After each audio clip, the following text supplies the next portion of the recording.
ቡና የኔ ትዳር መያዝ አልታወቀም ልኮ የኔ አባውራነት አልታወቀም ልኮ እኔ ወጣ እንዳልኩኝ ይገባል ምትኩ ቡና ቡና ቡና ቡና ቡና አራቶ ምትኩ በጣም ማትጉዳኝ አራቶ ምትኩ በጣም ማትጉዳኝ ሚስቴን ከተጋራህ ሂሳቡን ምርዳኝ ቡና ቡና አይ ቡና አይ ቡና አይ ቡና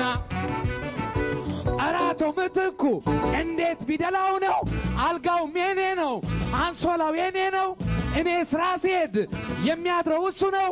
የቤት ኪራዩ ግን ሂሳቡ ለኔ ነው ቡና